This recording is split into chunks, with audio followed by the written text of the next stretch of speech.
Well, the gargoyle on the statue of Batman was much smaller, but that doesn't matter. It's just a reference point. I'm about to go live on the podcast now. Period. I'll give you a buzz after.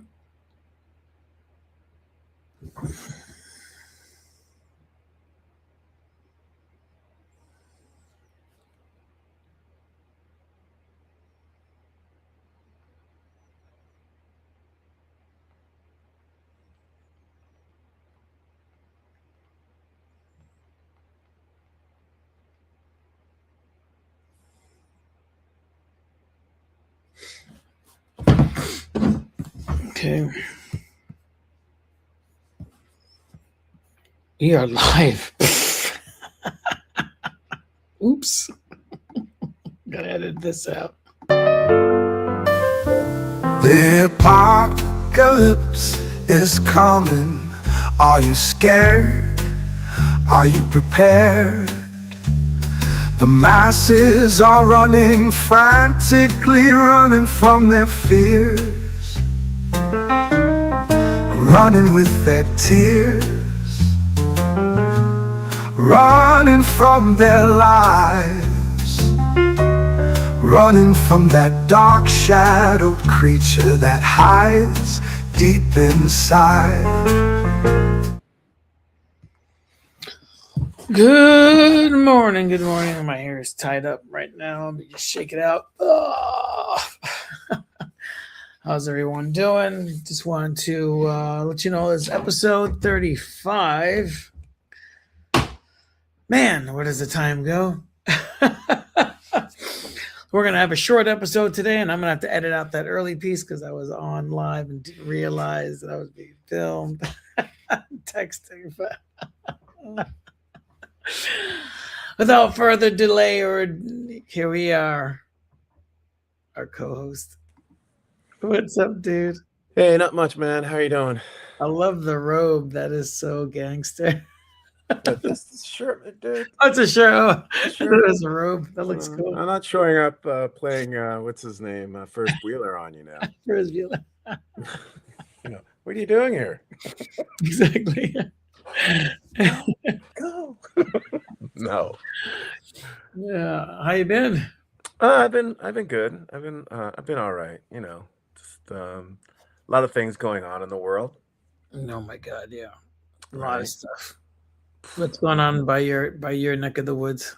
Oh well, yeah. Finally on Friday, they finally got rid of the last of the black code laws, which stated here in France, which stated that basically black people are not were property. So they got rid of those after like 100. Jeez Louise. Jeez Louise. Yeah, they'd like to say we didn't realize we didn't get rid of these. Yeah, right. And then there was that big hubbub in Paris with the Champions League. Right. They won, and there's riots and everything. That's the standard. Mm-hmm. That shit happens all the time. You should have seen when they won the World Cup in 2018. It was crazy. I found out I had neighbors I didn't even know existed. People just lost their shit. For real. And what else? Well, I did send you a video from the Netherlands of a pregnant woman being tossed to the ground. Oh, I saw that. That was horrific. Yeah. And I'm like, what the heck? Like, there is no justification for that whatsoever. That was policeman, right? Mm-hmm. Yeah. There's no justification for that. Yeah. She's not a threat. Yeah. If she was a threat, dude wouldn't have just pranced over there. Right, exactly. Because we know the cops are not that brave.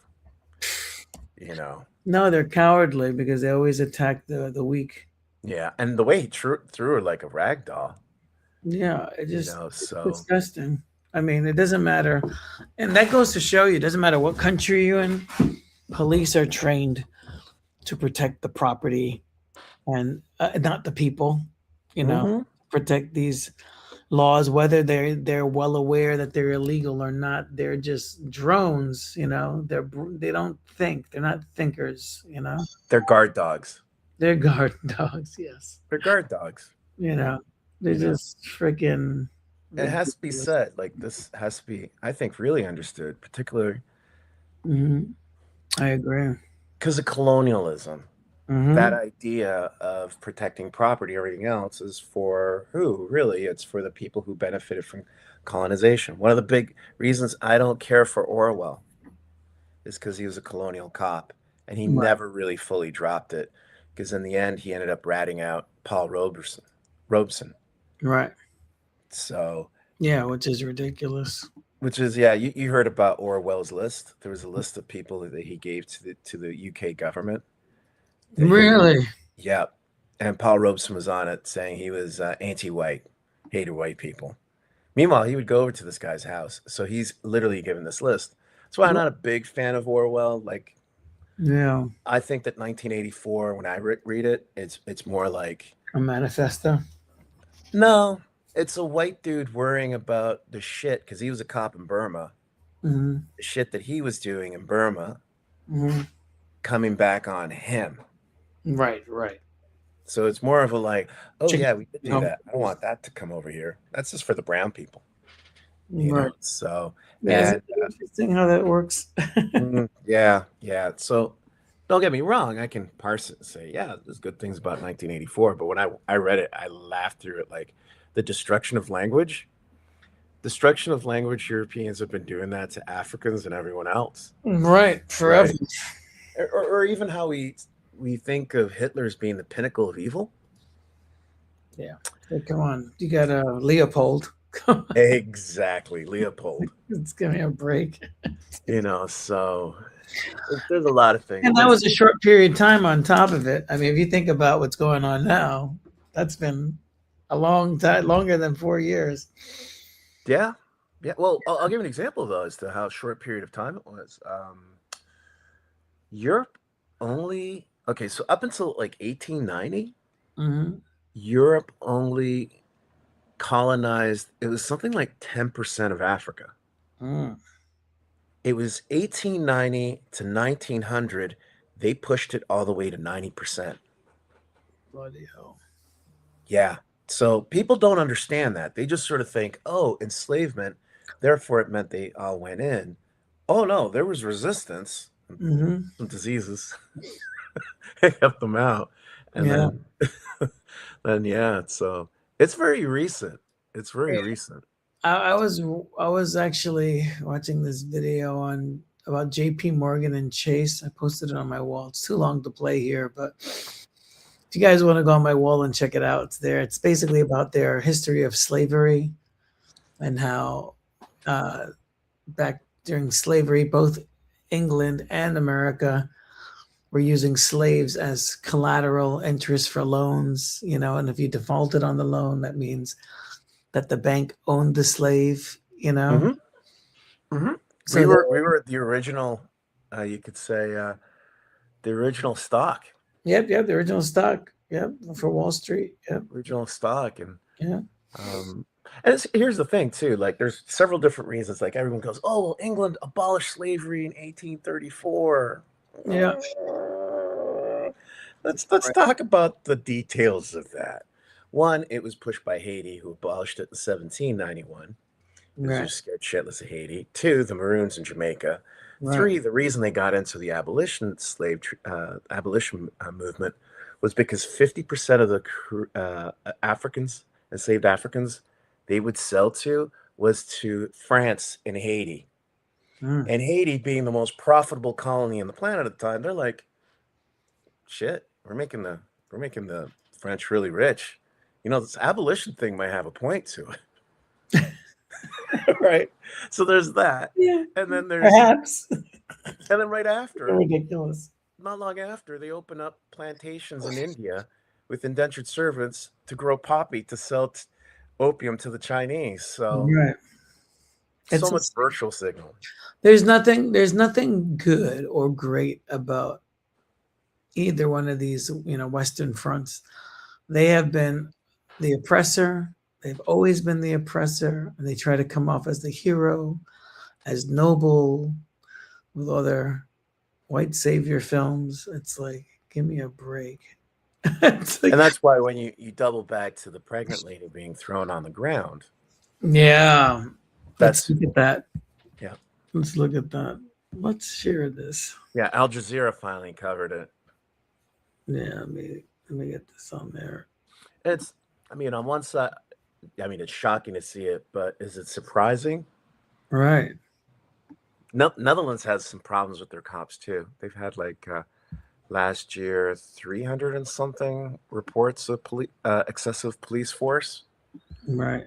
So it's not like, and racist too, I'll add. Let's see if I can get this up here. I'm just like, where is it? It's here, but I don't see it on our wall. Oh, and by the way, it's Mother's Day here. Oh yes, happy Mother's Day to your wife. Yeah, to Susie. Yeah. No. All right, this thing is getting on my nerves. Let me try it again. No worries. I gotta remove it and then let's see. What about you? What's going on over in your corner? Oh man, so much.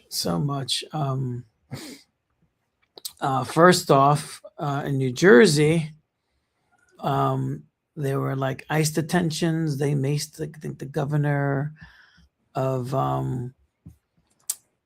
New Jersey. I got it here, and so and that was like in Newark where I work. They were like all this crazy stuff going on. You had I don't know if you follow Jolly Ginger. He was there. The cops are like, oh, I saw the video of him. He's the guy with the beard, right? Yeah. So, that's what his name is, Jolly Ginger. Yeah, and then I think it was last night that in Elizabeth, New Jersey, there were protesters trying to physically stop protesters. The protesters were trying to stop weapons being shipped to Israel. It's like, why are we still sending weapons over there?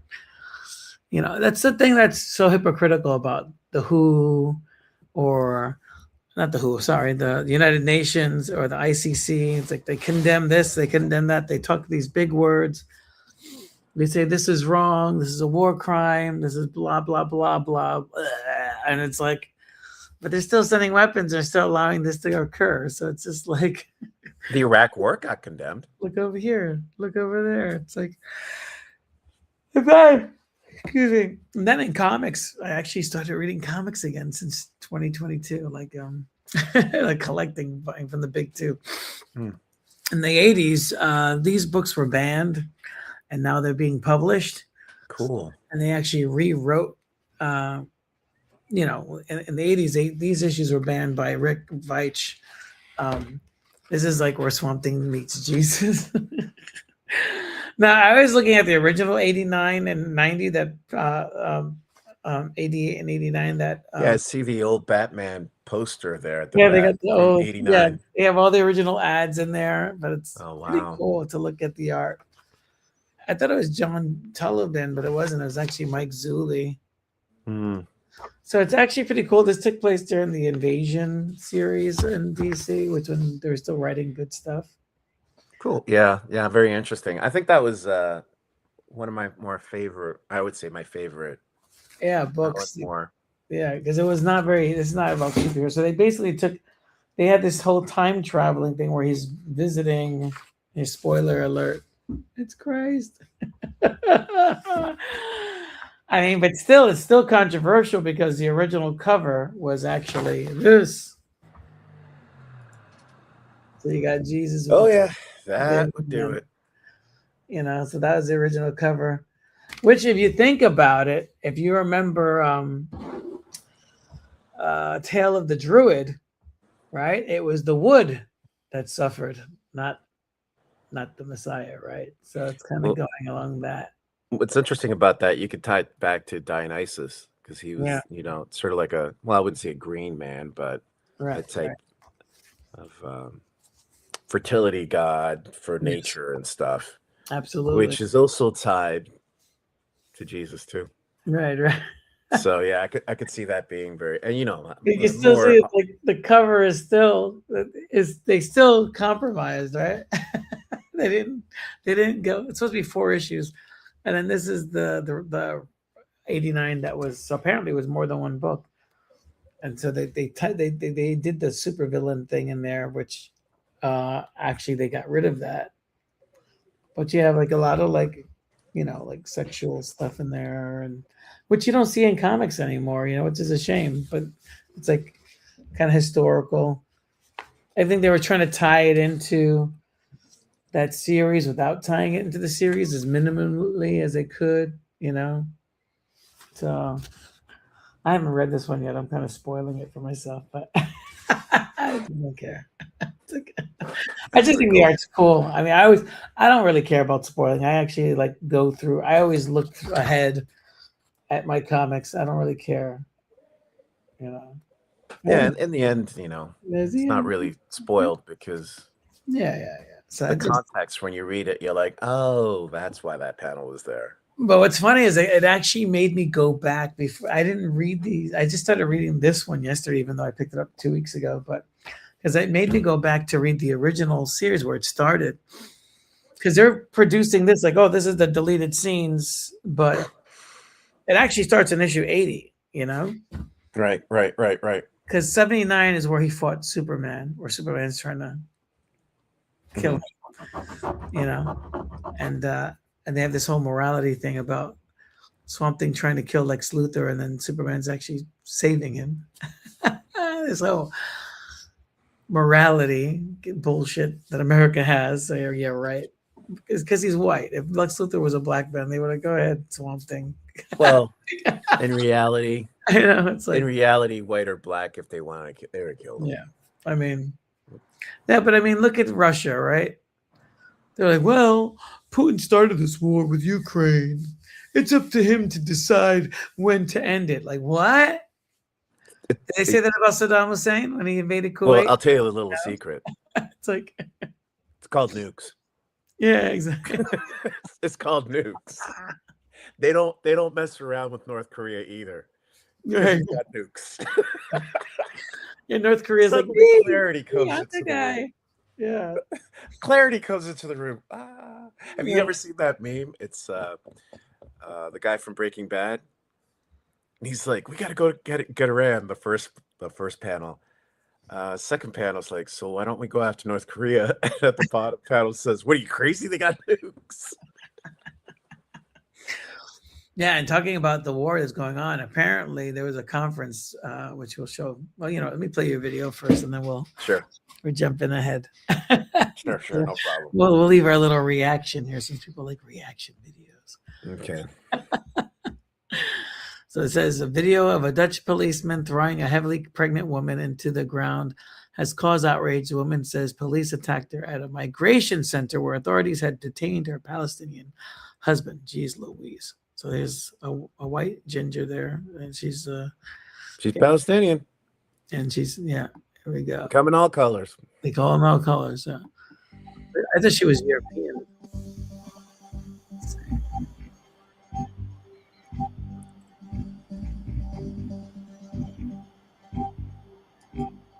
Yeah. So yeah. She's pain. How do you do that? Now the husband's defending this, right? Is that the husband they're beating up? Yeah. So yeah. If I have a pregnant wife and these cops throw on the floor, I'm taking you out. And then they're like a gang. They literally. All of them, all the time. Congratulations. They're a bunch of cowards. Yeah. I worked with cops when I was in Rikers Island. They're cowards. Some Haitians were telling me how they deal with them in Haiti is suddenly people will show up at their house. Yeah. Really? Oh, yeah. Remind them that they're human. Oh, yeah. They just don't show up, from what they told me. They remind them they're human. Yeah.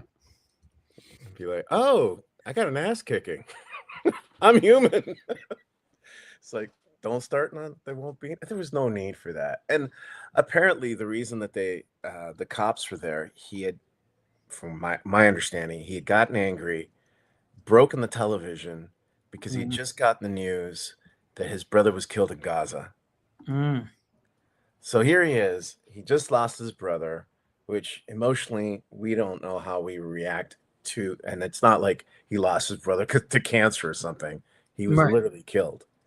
And right. then as he's being detained, he tosses his wife like a rag doll. If she was even there was no reason to do that. Yeah, And she said all she wanted to do, she just asked, can I at least, if you're going to detain him, can I be with them?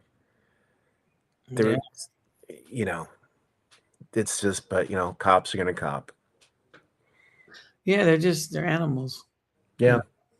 Yeah. I can't remember years ago because they did a psychological testing. I don't know if it still stands because shit changes so much from Mm-hmm. time to time, but they were saying that the mindset of a criminal and the mindset of a cop is like one hair separate. It's the same. I had Yeah. a conversation with a retired police officer about that. He was actually at the comic book store. He worked at the comic book store. This guy's name is John. I'll give a shout out to the comic warehouse. Nice guy. Nice guy.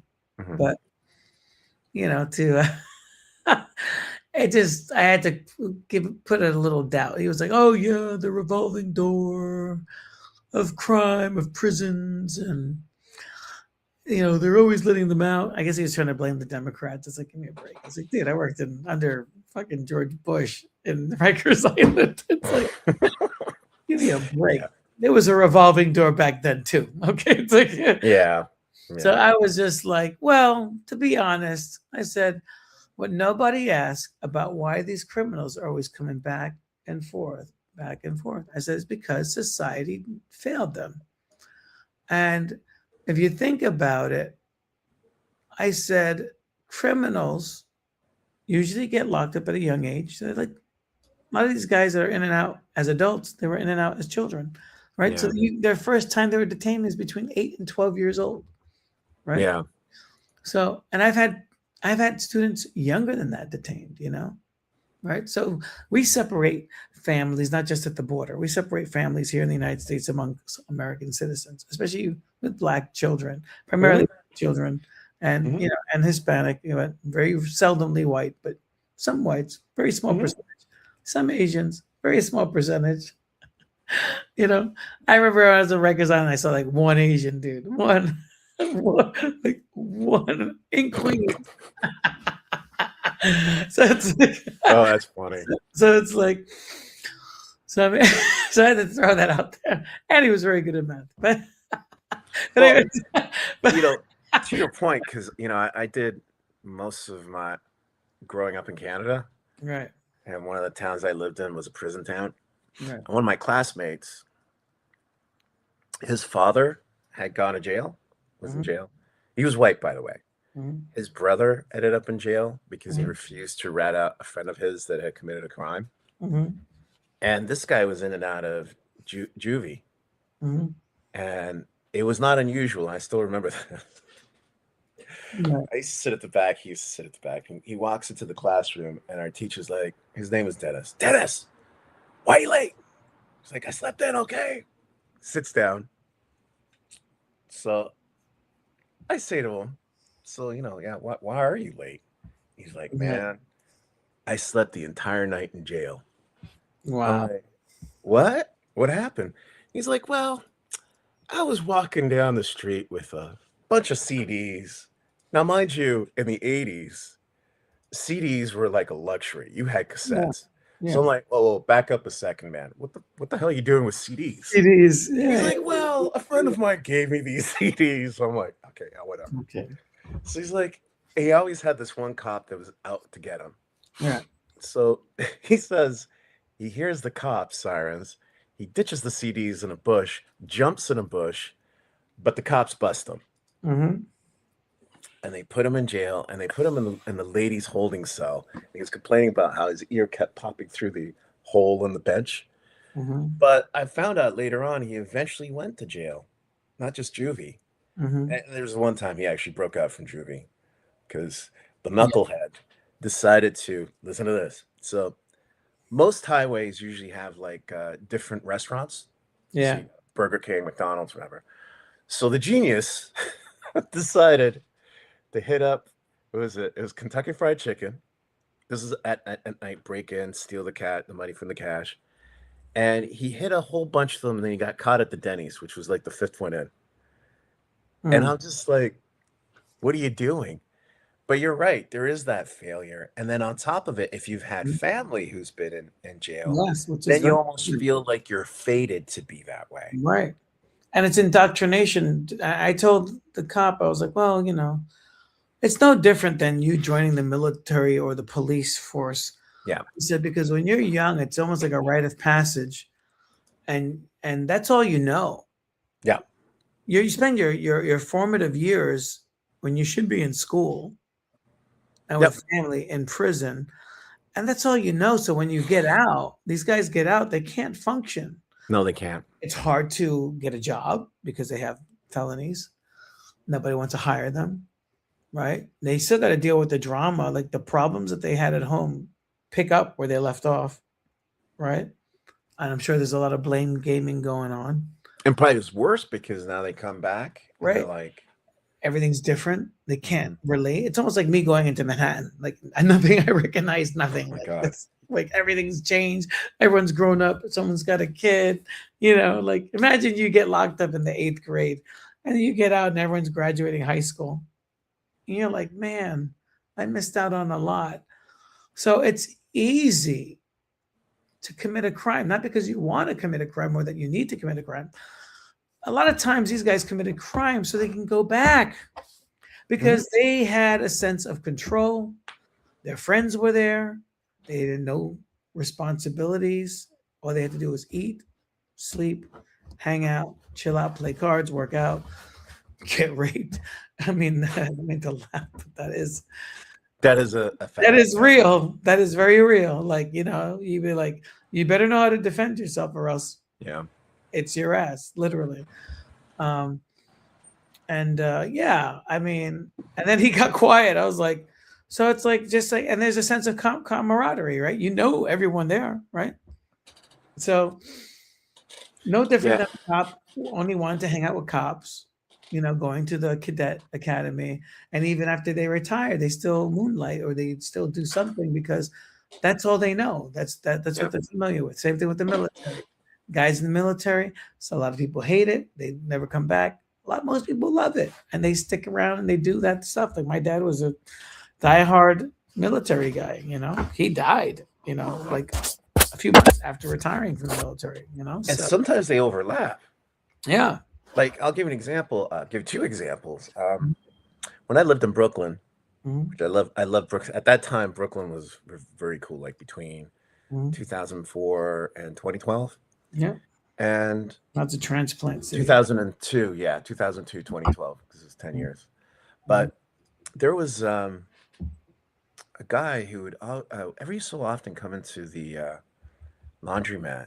Right. And he would yell out, "We're the ones who burnt down the oil fields in Iraq." And so I asked him, "What are you talking about?" He's like telling me, "Oh, it was us. I was part of the unit. They blamed Saddam, but we did it." And blah, blah, blah. And I just like, okay, well, I really don't have any other evidence than this guy. So he'd come in and out. And then that's true, though. My father was there. We burned the airport. So he might have known this guy. I don't know. Yeah. And then he just disappears one day. And I used to talk to the laundromat manager there. We always had great conversations, a lot of politics at the laundromat, which is kind of funny because you really wouldn't think at the laundromat, you're hanging out. It's like the barbershop. It's like the barbershop. And he's like, "Oh, well, you don't know. He commits a crime right before winter. So he goes into jail so he doesn't have to be out in the street." That's correct. And that's very common too. That a lot of veterans do that. Yeah. And then I was talking to another guy who used to go there. He was Nigerian American, and he was part of the anti-terror group for NYPD. And we were chit-chatting, and he was telling me, like, they're not telling you half the crap of what's going on. He was telling me about how back then a lot of veterans are coming back and robbing banks. And he was saying there's one that happened in California, which wasn't covered, that these, like, I think there were like 12 Marines Right. took out a whole squad of FBI. And he was Wow. explaining to me, the training for the FBI, for police, is you duck and hide. The Marines, you go right into Right. the field. So they were picking them off like left, right, and center. Right. So I was like, holy shit. So there's a lot of shit that's not talked about. And there's a lot of variables to it. So sometimes they overlap. And, my dad's a veteran. He was in the Air Force. Mm-hmm. And I'm what would you would call a military brat. Yep. Too. And when I would see the way that, you sit there in the laundromat and you'd watch how they would talk about the veterans. Oh, our brave soldiers. And then you look out the window and you're seeing most of the guys who are homeless are veterans. You can understand the bitterness that's there. Absolutely. And Neglect. Mm-hmm. And a lot of them don't get the care that they need because they don't. There's paperwork involved, right? And then let's face it, if you had everything going for you, very few people that are like brainiacs are going into the military. I mean, there's some smart people there, but a lot of these guys either had difficulty reading, they weren't high achievers, they had no direction, no goals, no plans. They didn't know what to do with themselves. I'm out of high school. What do I do? I don't know. I'm joining the military. I've been told what to do my whole life. I might as well just continue having someone tell me what to do. So they come out and they don't know about this paperwork, or they're told about it. If they're not seeking assistance from the VA, they're on their own. And then you toss in PTSD. Yeah. I had I know the guy at the parents have laundromat. committed suicide. The guy at the laundromat I used to talk to, his cousin went to Iraq the first and the second round, and he got hit by an IED, one of those improvised things. He got injured. He ended up being sent back. And there's once he was at the VA, and they weren't serving anyone, and he got up and he said, "Hello, we need help. We need to see someone, And he said, "I can't stop seeing hands wiggling when I go to sleep." Right. Because he had seen, the body parts. Like, we're not built for this. Right. And everything's so sanitized for us in terms of warfare that we really don't understand what these people end up. And that's why people praise it. That's why it's intentional. They want you to know very little of it so that you're all for it. If you know how terrible it was, you wouldn't wish that on your worst enemy. Yeah, I absolutely agree. Absolutely agree. They want it to be like this glorious thing, this honor, Oh, they've been pushing that since ancient times, right? Yep. Serve Caesar. So I mean, we gotta go. At least I'll say one thing. Right. So this was, I said Saturday night. It was actually Friday night. This thing with that happened in Elizabeth, New Jersey. They were sending weapons over to Israel, and these demonstrators stopped it. Now, I don't usually like watching screaming videos, but I think this was particularly important. I don't like watching videos of people screaming. I don't understand why. If you don't have to get your point across screaming, but I think some people don't know how to regulate their emotional sense. So here we go. I apologize in advance. Sorry. It's like I'm just not. You know what's in that first truck? There's bombs! There's bombs and there's fighter jets that are used to kill families! This autonomous collective of activists are blocking this main road outside of a port in Elizabeth, New Jersey, in hopes to block a weapons shipment that's headed to Israel. Police have just arrived on scene, but it is not going to be easy for those officers to move these activists because they have chained themselves not only to each other, but under these vehicles onto the streets. We're go.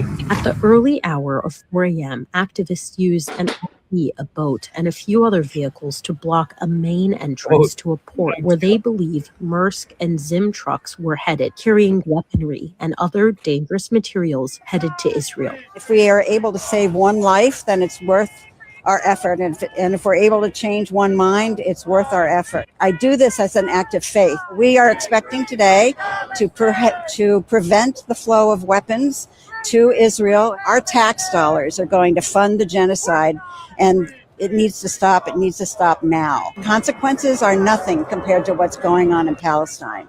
So it's inconsequential whatever happens to me. We don't know what will happen to us because the rule of law has been completely destroyed in this country. It is now 10 minutes past 6 in the morning. At least 3 of these activists who have chained themselves to the road have been arrested, with 5 more expected to be arrested. I've seen officers use all kinds of power tools, including chainsaws, chisels, to try to release these activists from the road and from under the cars. These activists have made it very difficult for these officers to remove them. I've spoken to a truck driver earlier today who told me that he's been stuck here for at least 3 hours, unable to get through to the port. Is it actually delaying drivers? Well, of course it's delaying drivers, because it's look at everybody here. We've been here like since 2 a.m., right? We're supposed to be in like at 5:30, right? There's a lot of drivers out here. Probably it's all the way to the back. So I don't know what's going on. Like, we woke up at 5 and we saw the blockage. It's just about 7:30 a.m. here. The last 2 activists are currently being arrested. We've been blocking this terminal now for just about 3 hours. Solidarity to these brave, strong, courageous activists. And solidarity to our siblings, our kin in Palestine. Do you know what's in that? No, God bless them, because you will not find me doing that. Well, at least launcher to like knock out those trucks. That seems more effective than just being arrested. Sorry. Well, you know, we delayed it a little bit, but you know, I joke. yeah. This is the thing that kills me, right? Like on social media, you'll see, why aren't we having a revolution? What do we have to do to have a revolution? And I'm thinking, oh, y'all gotta be white, because every black and brown person knows that COINTELPRO, man, if you are serious about that, they're gonna come down hard on you. It isn't like just look at the Black Panthers. Oh man, that's why I find a lot of this stuff of like, oh, we're gonna do crypto and this. I find it really kind of funny. It's like, do you really think they're gonna let anything challenge their power? And they're not going to come down on you like a ton of bricks? No. You know, that's some white privilege. It's for real. You got. You think about the Weather Underground, right? I think it's only like 1 or 2 people that are still locked up in the Weather Underground. Yeah. But a lot of them got off because a lot of them flipped and they became like FBI informants, including the guy that started it, him and his wife, and they were in hiding for a long time. And they went to court, turned themselves in. They went to court. And they didn't even see a day in jail. Wow. So it's like, meanwhile, you got Black Panthers that are still, the New York 21 and some people in Oakland. And you got Mamiya. These guys are still in prison, like 50 plus years for what? Like, that's why I think it's really funny, the reaction to the murder of Charlie Kirk. It's like, y'all really naive. Like, you really think that our system is fair, right? That the system won't kill you, oppress you, and crush you. That's just so naive. It's dangerous to even think of. And that's why it's like when people post stuff, I'm like, you might as well just post this, send it directly to the FBI with a signed letter. Right. Like, you're crazy, there is a video that I was just watching talking about they're separating children from immigrants. And it's like, well, we've been separating children since the inception of this nation. For real. Slavery was for real. Separation. What do you think they did to Native Indians and their families and their children? Forced them into adoptions and foster homes and real, dude. Around the fucking world. It's like not even just here. That's why the black and brown reaction to a lot of these things is like, yeah, that tracks. It's like, come on. I worked in juvenile prison. I worked in adult prison. Yeah, they take your kid. And even ACS. I worked in an ACS home. It was both juvenile detention. They don't like to say the word inmates anymore, but that's what we used to say. Inmates. Now there's another word. I forgot what they call it now, but person in jail. Yeah. They have all these terms. It's hard to keep up. You know, it's like Well, they were Latin. doing that when we were kids. You couldn't say the janitor anymore. It Right. was they changed it to something silly. Yeah. I'm the super Custodian. custodian. It's like custodian of who? Yeah. Room? Yeah. You know, The janitor custodian was of just what? too demeaning. Fucking janitor. But it's like, but you know, my former students, you know, that were incarcerated, right? Incarcerated individuals. I think that's what they call it. But they're fucking ridiculous. It's the same thing. You're still behind bars. Yeah. Yeah. So watch your ass. It It's doesn't like, change the state of their being. doesn't Right? change the state of their being. It just makes the person who's not locked up feel a lot better about talking about it. That's what it Instead really of like assassination, it's neutralizing. neutralizing. Yeah. As George Carlin would say. Can't say suicide. It's unaliving. Yeah, unaliving. Unalive themselves. Like that's not even a word in the dictionary. It's not. Unalive. What is it? The living dead? It's like He's living while dead. he's the undead. It's the undead. That means he's a vampire, right? It's Can't it's say sort of crazy. vampire. Can't say undead. And that's what drives me crazy about the word woke. What?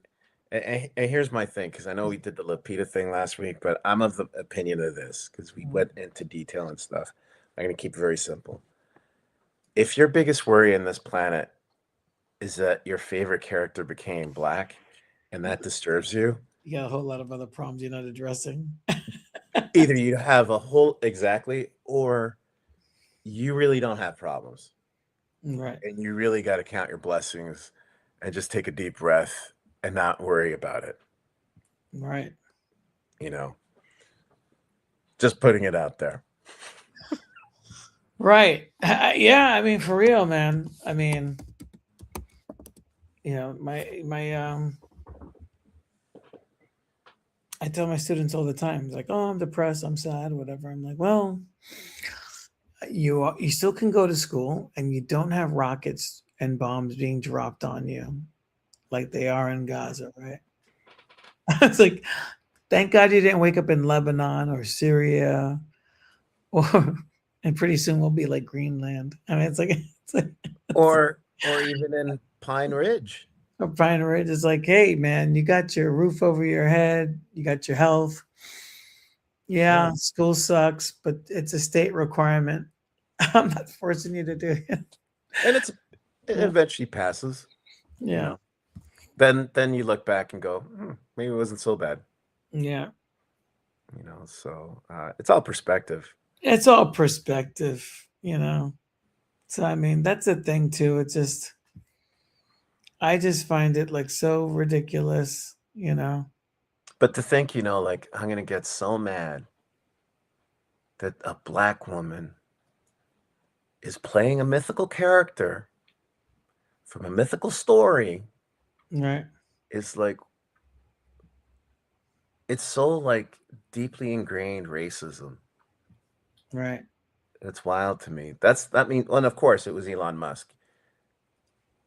It just shows that a trillion or quadrillion or however many bazillion dollars he has, it just doesn't bring happiness. Because if you're happy, you don't give a shit.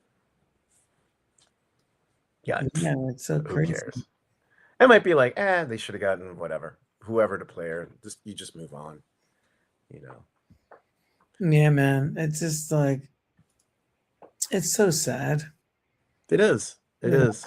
And then you read about Congo, you read about Sudan. Yep. You're seeing all like people having some serious problems. There was also something I was watching that said that only 40% of the world's cobalt goes towards actual technology like phones and laptops and stuff. The rest of it goes to war machines, you know, to weapons. You know, I could see that. I could see that because you do need a lot of electronics in those things. So technically it's still electronics, but it's stuff that's just going to get blown up. Stuff that's going to, it's and who they're blowing up, who they're oppressing, the people that are actually digging it up. Yeah. You know, I just never understand, like, why can't they give them dignity? get them uniforms, get them safety material, get them equipment, give them a working living wage. I Why agree. eating with their hands and broken pots and stuff, and then risking their lives, literally. With the And they're little gonna all broken get spoon. cancer anyway because Yeah. they're breathing it in. They don't have breathing apparatuses. They don't have any safety materials or safety goggles, and they have little children as young as 5 and 8 years old working these fields. That's slavery. Mhm. I mean, you're like, And hey, we're paying them, but it's like paying them what? and my answer to you on that, the reason that they don't, it's always my answer to all these things: capitalism. Yeah. Because It's the corrupt. cheapest labor you can get, so you can keep the cost of the product low, so you can then sell it higher, Mhm. is always going to go above human rights, decency, and any morality, always. And you can't fit the two together. People keep trying to do that. You Yeah. can't. Yeah. In order to have that decency, then you're going to have something that keeps capitalism in check. And we, that now will land us as terrorists, thanks to the new thing that they want to push on, that if you're anti-capitalist or any of that, you're left. That's the new thing they're pushing. That Gorka guy that works for Trump, that's what they're talking about now. Right. And so it's about the money. Like, In the Trump land, we called him the Gorka. It was like a the monster. Gorka. Yeah, I gotta love that the British guy, because he's British born, although he's I think of Turkish extract. Mhm. He's British born, only became a U.S. citizen in 2012. He's Mm. got this posh British accent. Here we are about to celebrate 250 years of breaking away from England, and we got a British guy telling us that we got to give up our rights. Right. It's amazing. And the MAGA sheep are like, meh, meh. Got some more, please. It's amazing to me. It's amazing that they don't go like, why is a British guy telling us this? Right. Amazing. And I always wondered, like, how did slavery exist and how did people react to it? Or how did people allow all these people in these internment camps in California? Or how did people allow the persecution of Jews in Germany? Or how did we allow all these injustices to happen in Africa under Leopold?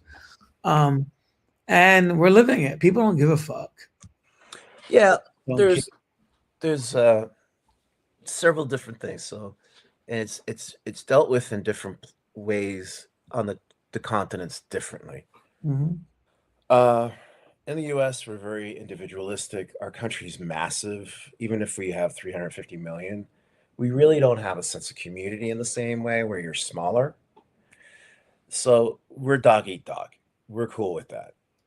We like to pretend that we don't. So we have superheroes and stuff like that to give us a moral feeling.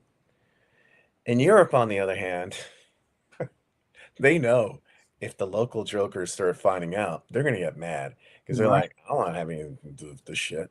So what they do is they control the media and what's on the media so people don't get to know what's going on. Because as soon as they do, they will hit the streets and they'll be Right. like, that's completely immoral.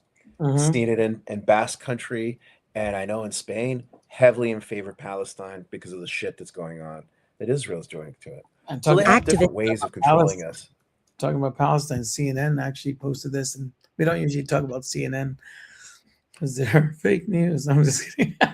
I just love that. Well, I do just you think, remember when it had two names, the CIA news network, and then it right, was the right, Clinton news network? right. Those the oldies. Yeah, here we So go. what you got? Activists in Naples unfurled an 82-foot-long cloth bearing the names of 18,457 Palestinian children organizers say were killed in Gaza since the start of Israel's war in 2023. The group Carnia for Peace organized the demonstration. The Palestinian Ministry of Health estimates that more than 70,000 Palestinians have been killed since the October 2023 start of the war, with more than 850 killed since the ceasefire went into effect in October. Activists in Naples unfurled an 82-foot-long cloth bearing the names of 18,400. That happened. And Yeah, Naples. Yeah, like And here's the other divide too. Here's the other thing to keep in mind. Right. Because we were talking about divides in Europe last week when I was talking about ancient times. Yeah. But there's a divide between the Catholic and the Protestant nations. Right. And you could see that the Protestant nations now are starting to wake up to the injustice of it, but it's been very, very not popular in Portugal. What Israel's doing, not popular in Portugal, Spain, and Italy for a long time, and they're Catholic nations. So there's that religious side too that you have to take into account. Right. Only recently have the Dutch started to wake up, although their cops apparently, Mhm. the cops are everywhere. So there's those divides too, and they know how to manage that stuff. Mhm. You know, And but I could tell you, I've walked through Paris. I've seen so much graffiti in favor of Palestine and pointing out the genocide. right. You know, it's yeah, it's just America different. has better PR.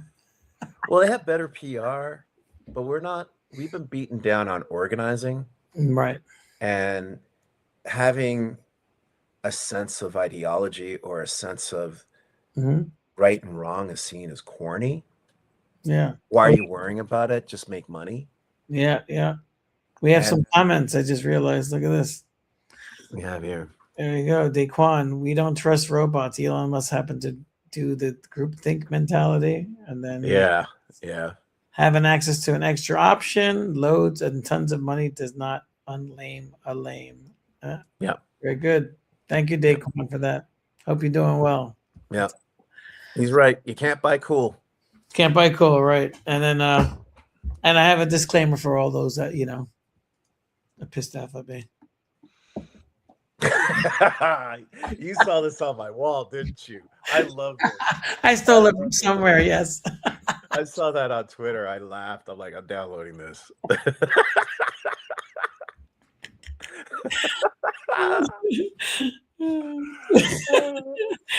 Because I apparently are pissing off a lot of people. So everyone I offended this year, work on yourself so I don't have to do it again. Do better. I love that. I mean, people just have to really wake up to like, what the fuck is going like I don't understand how someone can come to me today still and defend what's happening in this world, in our government. Like especially what happened in Iran. Well, they're evil dictators. They killed 80,000. Does that make sense? It's Muslim law to bury a body in 24 hours. How the hell you kill 40,000 demonstrators? It sounds like with 5 snipers. Right. And so you're telling me in 24 hours, that's their religious law, that they don't cut corners, right? No, they don't. They're not like they're not like Jews on the Sabbath, or like, well, we're not supposed to drive, or we're not supposed to do business. Use this app or something. They're Catholic. For us. Yeah.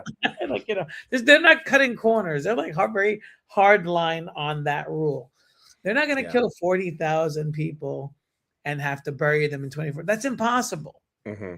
And then it's already been proven, if people just watch the news, even the regular news, that it was about 3,000 people that were shot, and they were shot by who? The Mossad. All right, 800. Right? It's like, yep.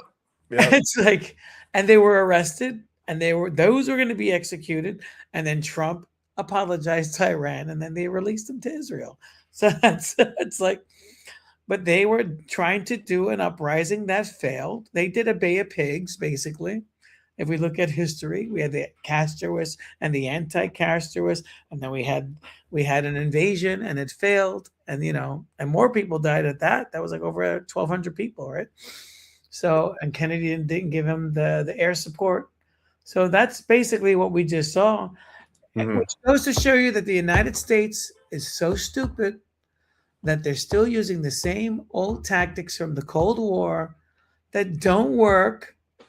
And they expect results. Just like Trump's like, well, we gave money to this group and they decided to keep the weapons and didn't show up. It's like, and then here's the biggest problem. Two things. One, if you've worked for a big corporation at any given point in your life, you know that the higher ups don't know shit. Right. everybody jokes about it like they don't fucking know what we're doing here, unless of course you're Steve Jobs and just Yeah, obsessive and you have no life, right? anyone that doesn't know what the hell's going on is just has their head up their ass. Oh, and that's every CEO. Yeah. If you've worked at a big company, and you know I've had my share of working at a few big companies, you realize that the CEOs don't have they don't know fuck shit. That's why the engineers, you know, they're doing their thing. They're like going, yeah, whatever, you know. Or you hear them saying, yeah, the boss said we need this, this, and that, and the other, and it's like we already have that. Right. So then you apply that to the organization like the U.S. government, and you start to realize, I'm sure the field agents are like, "What the fuck are you doing this for? This is not going to work. Just do it anyway." Right. Right. And then there's the other problem in which we think that if we pay someone, we now own them. And old cultures work like this. At the beginning of The Godfather is the perfect example of old money versus new money, right? I don't know if you remember the beginning when it's the wedding. Dude comes in, he's like, hey, you know, they messed up my daughter and I want to pay you to do this. And Godfather's like, oh, chillax. You never come to me. You never invite me. You never do anything for me. And now you're going to come and pay me like a common assassin? Right. You know, you never invited me over to your wedding, and what he's saying is there's a relationship that is usually built in the old world. Right. That's the original money. The money that we have is like, here's the money and run. And people are like, all right, fuck you. I'll take those weapons. And they're like, why aren't they working? Because you haven't built a relationship with these people in order to do that. Right. Exactly. That's the problem.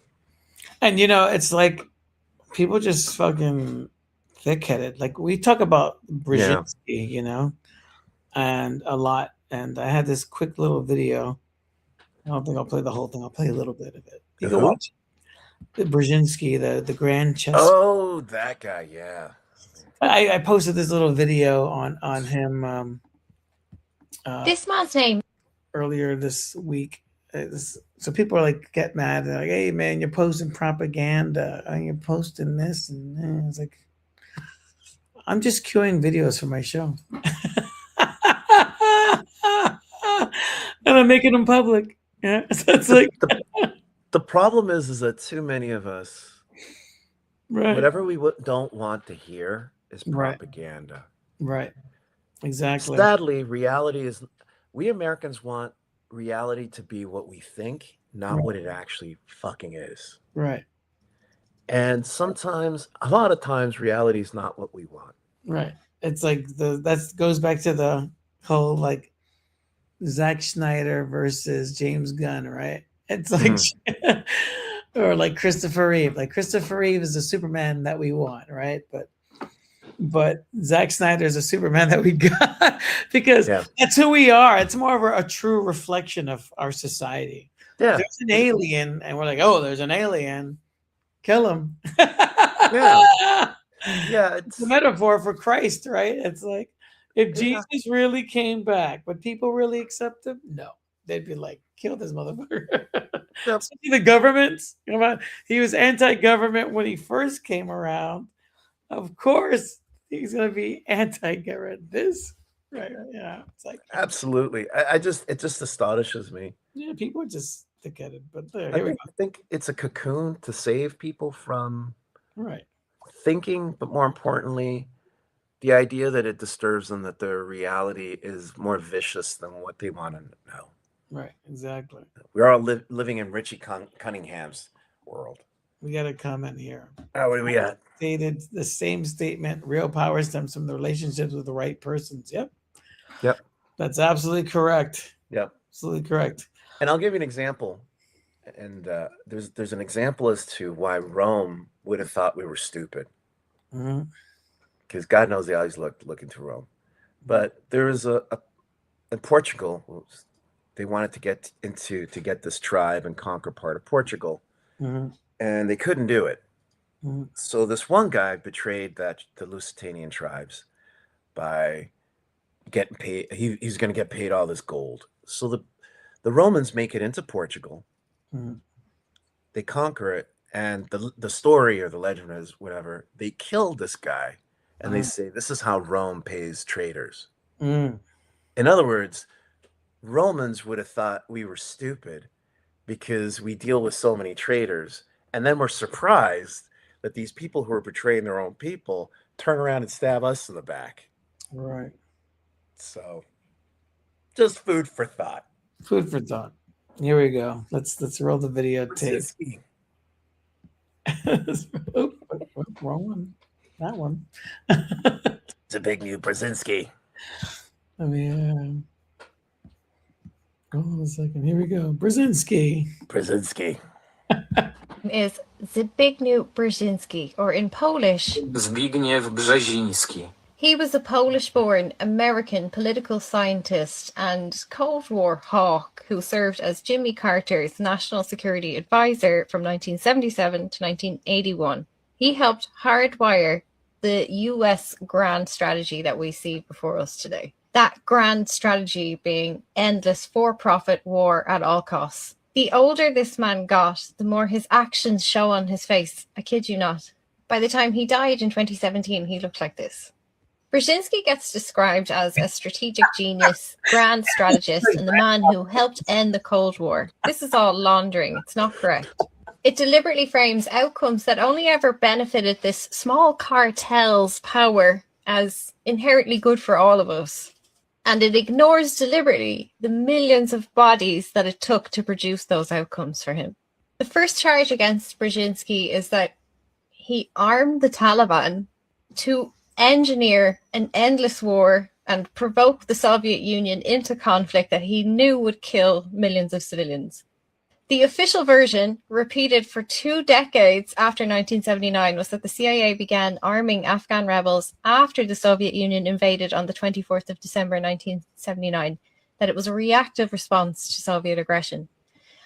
What Brzezinski admitted in January 1998 to a French magazine, Le Nouvel Observateur, when he was asked directly about the pre-invasion covert program, he said, and this is a quote, "According to the official version of history, CIA aid to the Mujahideen began in the 1980s, that is to say, after the Soviet army invaded Afghanistan on the 24th of December 1979.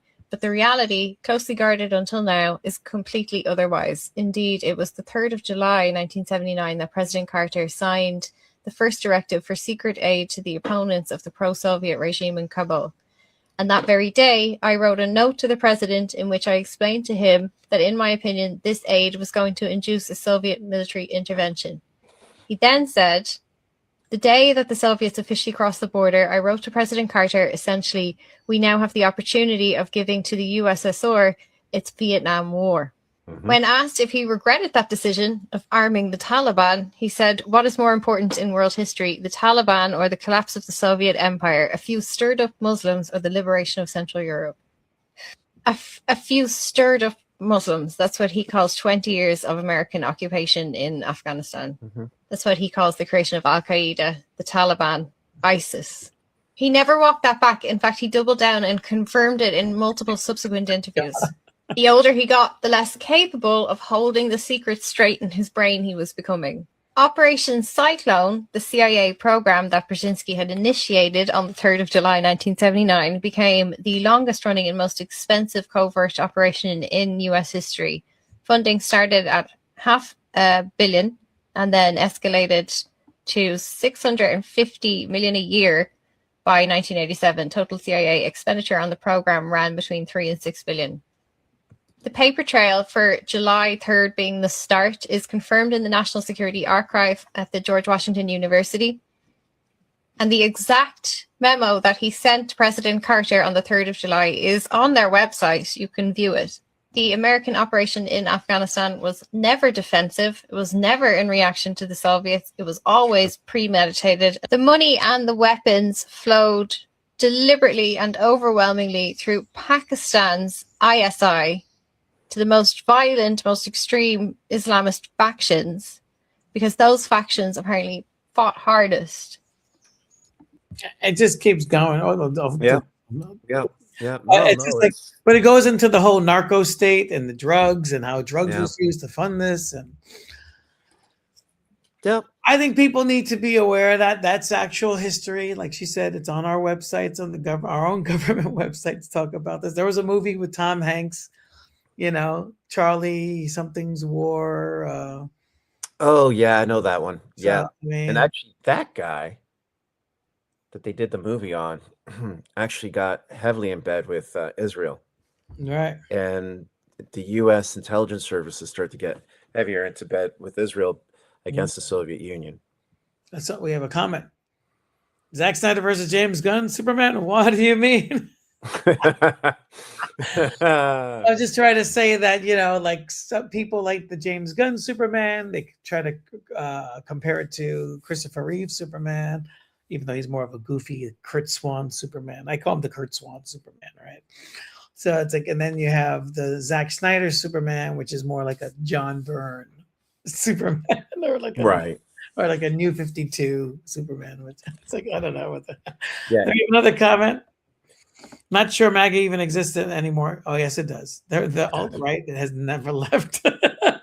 Feels like Trump has alienated all stateside support except hardcore Israel supporters. Well, there's a lot of people that are disgusted with him and left MAGA, but MAGA is still very strong. You got Eric Kirk, you know, you have the Turning Point USA.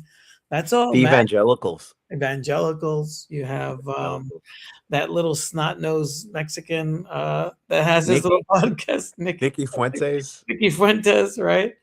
Who dialed back. I guess they said something to him because he was criticizing Israel so hard and calling them pedophiles that he dialed back his statements about the Epstein files. Like, oh, 14's not that young. 14's I think he got the check. Yeah, he got the check or the came in the mail. He's like, yeah. Yeah. He says shit about women all the time, but piece of shit. No, well, yes, there's that, but there is a lot of he also, it was revealed that he ended up sleeping with that guy Destiny, who's a podcaster. So no, not to disparage him, he's just gay. I mean, like he should just come out of the closet. That's cool. Be with it instead of trying to like talk about women as though he doesn't want to marry. Of course you don't, because you're attracted to men, and that's all right. Now, one thing to keep in mind, what you were saying about Brzezinski, a lot of the same tactics and the things that he was talking about are being played out in Ukraine too, against Russia. Yeah. So all that stuff that's why it's a big quagmire. So, and you know, I think because we're a comics podcast, it wouldn't be fair if we did not include the words of Jack Kirby, the late Jack Kirby. Now, there was a book that I bought years ago from the Comics Journal, and it was basically all of his interviews. But on Shop Talk with Eisner, he had talked a lot about the war and talked about surviving the war. And there were videos that were attached to that. And this is, I guess, one of the many videos that we would say. So we could listen to Jack Kirby for a little bit. Let's do that. Man, as far as I'm concerned, it saved my life because I couldn't believe anybody could kill me. See, people think about war like they think about comics or they think about Broadway plays. They don't think that it's serious, that it's reality, but it is. You got to kill that guy. My sergeant hit me on the head with a steel helmet when we were holding a brick factory, and the SS troopers came busting through the door like an Errol Flynn movie. You stand in front of the path of a truck, stand there until the truck is almost on top of you, and you know that you can't get out of the way, and that truck is going to hit you. You stand there and try to take it, and there's this guy coming toward you with a Schmeiser. The Schmeiser is aimed at your head, and this guy looks like a butcher, see? And he's got all the accoutrements on him, and he's going to kill you, and there's no way out of it, and you got your gun on him, and he's got his gun on you. What do? I didn't know what to do until a sergeant was yelling and screaming at all the guys. He came over and banged me right on my helmet with his, and I shot the guy. It's like being in front of a Mack truck, knowing that there's no way out. You can't get away from this Mack truck. There's traffic on one side, traffic on the other. You're in the middle. and this Mack truck's coming on you. I was talking with a lieutenant. Now, next thing I know, I'm all the way into the factory, and the lieutenant's a red smear on the wall. And I'm knocked all the way into the factory. And I run back. I didn't know what the hell happened. I didn't hear nothing or see anything. And there's 3 tanks coming up the street with infantry on both sides. And this guy took a direct hit while he was talking with me. He was from Brooklyn. And he made lieutenant by ROTC in college. And so we had something in common, and we were talking. And the next thing you know, no sound, no nothing, like, there you are on the 4th floor of another building, and you don't know what you're doing there. And this guy's a red smear on a wall, and you can't get more undignified than that, see? And then you're in the real thing. I did what I had to do. And we were all firing out the windows, and there were 2 guys waiting for a Jeep to take them to, we had 2 wounded guys, and we captured this brick factory. And I slept in the oven because it was warm. The bricks were hot, I might have come out a cookie, and here we are. These 2 guys, the wounded guys, are standing all bandaged up waiting for this Jeep. Next thing we know, the wounded guys are dead, and the Germans are charging in, and it's an Errol Flynn picture. Right? One guy, there's a German coming at me. One guy from the 2nd floor hits him in the head with a steel jacketed bullet. And this guy goes back to 4 wounds. Okay? And the pictures are spilling out of his hat. All the pictures of the Hitler Jugend and his mother and his father and his girlfriend and him in his Hitler uniform and his whole life. Like you talk about pieces, right? I was a veteran 5 minutes after I got there. So, I mean, that's heavy. I mean, he's talking to the guy and they get blown into another room from an explosion. Oh yeah. And the guy's a smear on the wall. I mean, this is, Yeah, like it's interesting because my mother lived through the Spanish Civil War. Yeah. She was a little girl. Yeah. And she always said to me, she was always very heavily critical of warfare. Mm-hmm. She didn't raise a pacifist. She didn't believe in pacifism, but she did believe she was anti-war. In other words, you should defend yourself. But she was telling me when they were bombing Madrid, there was a point where she had gone out to get some milk or something at the store, and she had to dash back and hide under a bridge as the bombs were dropping. And there was another case where she said they were in a barn and they were running out. They were with a family member, and I guess the glass had slid and took off someone's that person's head, and she just saw the head roll by. And she always used to say to me, no movie will ever make up for real warfare. And I used to ask her why. And she said, well, you're dealing just with the auditory experience. You're not dealing with the smell of death. That rotting, that burning flesh. She says that smell stays with you for the rest of your life. And she never really fully opened up with me of what she experienced, but I know it damaged her. She had PTSD her whole life. But she always said to me, there's a very different experience between the soldier out there and the civilian. Yep. So civilian doesn't have the weapons to protect. Doesn't have, especially little children. Right. So when I see those kids in any war field of war, I always think of my mother. And those kids will survive if they do survive, but they will always be damaged by it. And it's actually, it's something that she always told me. I mean, just a little kid who thanked the American soldier at the border crossing. I mean, well, at the checkpoint for the food, thanked him for the food, and then the soldier was so happy that the kid was happy and smiling, and then as he's walking away, the IDF soldier shoots the kid in the back, and laughing. Yeah. And then the American soldier gets written up for cursing the guy out, and his commanding officer said, "You never argue with the client." He's his client. What are you talking about? Who's the client? He's like, basically, you work for Israel. Yeah, well, now they want to, I don't know if you saw Thomas Massey pointed out that now they want to fuse the U.S. and the Israeli military. That's a big mistake. In Congress. Yeah, it's a huge mistake. It means we're going over the cliff with Israel. That's what it means. Like, this is not going to go well. Now, Netanyahu talked about expanding the war to Lebanon and possibly Turkey. Now, which is a NATO ally. and Turkey don't play. Turkey's got a serious military. They got at least close to 1 million soldiers. They also have our nukes. The last time we were starting to mess with Turkey, they threatened to steal our nukes off our bases. And that means if we don't have nukes there, that means that gives the advantage to Russia, right? So there's so much stupidity, you know. But I think there's a generation of people who are running the country who are drunk on the propaganda and aren't the Zbigniew Brzezinskis and the Kissingers who, for all their evil, which is true, there's no getting around it, they were still sober enough to not buy we're the Superman. Yeah. You know, and it's bullshit. I mean, the fact that we still have Trump in office after all this just shows how lost and broken we are as a government, as a society. Get the guy out of there. Get them all out of there. Use the military. Use whatever you can to get the man out.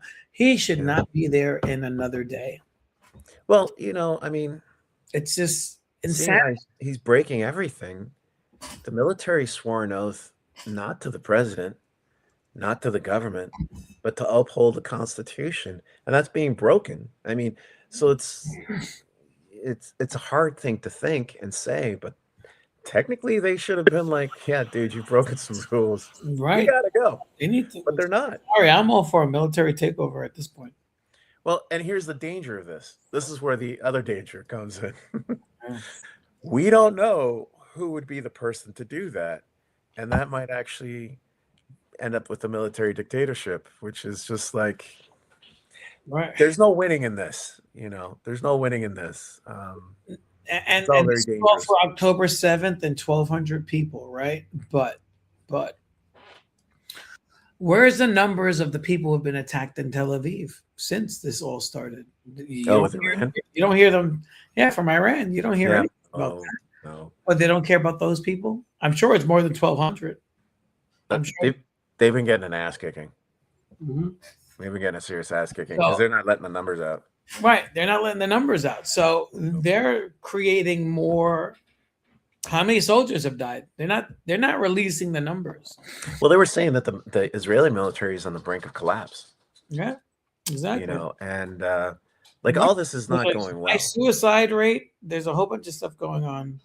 Yeah. You know? It's not going well. I mean, look at this. This is Nope. a tidbit of what's going on there. A tidbit. I mean, I don't understand. Where are the numbers, right? It's like they're not going to tell us, which then should signal to us that it's really bad. And that it's not really about people. Israel has been hit really hard this past hour. There's been 4 waves of ballistic missiles from Iran to Israel the past hour, and this included the uninterceptable cluster warheads. Major areas of Tel Aviv are without power, and there are tons of injuries. Also, Israeli authorities have shut down the internet in areas of Tel Aviv to avoid any damage videos getting out. There's been well over 60 direct hits in the past hour. Also, the American 5th Fleet in Bahrain is on fire. The video of the Iron Dome, watch this one right here. It doesn't intercept a single rocket. Count this. This is what 6 Iron Dome interceptors, and a ballistic missile right above just comes right through them. I don't know if I'm believing the odds anymore that 95% of them are being intercepted. We can watch this ballistic, not even a cluster warhead, make its way down. Wasn't even trying to get intercepted, and it's going to have a direct hit. The censorship out of Israel right now, specifically Tel Aviv, is insane. They're threatening jail time. They're putting cell jammers. They're literally intercepting videos as people are trying to send them to each other. Israel has been hit really hard this. That's the reality of. So is this really about people? Is this about avenging? Because they're putting more people at risk. You know. It's more about colonization. Yeah, that's all that's about. It's all about colonization. That's all it is, plain and simple. You know, it has nothing to do with religion. No, because as Biden said it. You don't need to be Jewish to be a Zionist. No, because most of them are Christian. Yeah, most of them are Christian. So, You know, and then you got atheist Zionists too, like Bill Maher is not Jewish. Yeah, He's, yeah. I mean, he's Well, he's half. He's an half, but he doesn't practice. Of course not. You know, so you can be an atheist and be Zionist. That's Yeah. all that religion stuff is to obfuscate and to create. It's basically fodder for the neo-Nazis. The neo-Nazis love that shit. Pretty much, yeah. I mean, you know, it's sad. I mean, and then there's this. We gotta get a little bit of a laughter in here. We got our I'm loving these. You gonna show the meme again? We got a new song. We got a few song drops. I can't keep up with all the song drops of the Iran. But they're dropping more. They're dropping more hits than Drake. Oh my God! Yeah. It's all AI. Yeah. Yeah. Yeah. Better. Yeah. Yeah. They dropped 3.5 million pages on the floor. Said, look how transparent, we ain't hiding no more. But buried in the fine print, right there in the press release. Some claims about the president are fake, so rest at ease. The same department running the redactions on his name is the same department telling you the allegations are lame. They botched the victims' files, left their names in plain sight. But Trump's pages disappeared faster than a Friday night. A federal judge had to slap them into fixing their own mess, while powerful men stay protected under government press. 2,000 videos, 180,000 frames, but the one thing they worked hardest on was hiding certain names. Black boss, black boss. They cover up the truth, but the judges see the scars. Black boss, black boss. 3.5 million pages, but they hiding who you are. Black boss, black boss. The victims got exposed, but the powerful stay far. Black boss, black boss. They call it transparency, but we know what these are. Massey and Connor walked out that secure room and said at least half a dozen powerful men should be in the red. A Republican and a Democrat agreeing on one thing. When the black bars come off, you won't believe what they bring. They saw the unredacted truth behind the closed door, while you and me got the censored scraps and nothing more. The DOJ said untrue and sensationalist with a smile. Meanwhile, the judges got the real files in their pile. 100 survivors had their privacy destroyed, while the man at the top of the list stays safely employed. They flood the zone with paper so you drown in the noise and quietly protect the club and all they powerful boys. Black bars, black bars. They cover up the truth, but the judges see the scars. Black bars, black bars. 3.5 million pages, but they hiding who you are. Black bars, black bars. The victims got exposed, but the powerful stay far. Black bars, black bars. They call it transparency, but we know what these are. The machinery is still turning behind the sealed doors. The judges got the full story, we got to edit it. Sorry. It's a little long, but Yeah. No, they're dropping more. They're dropping as much as Drake, but at least it's better material. right. I'm gonna get a lot of Drake fans hating on me, but that's okay.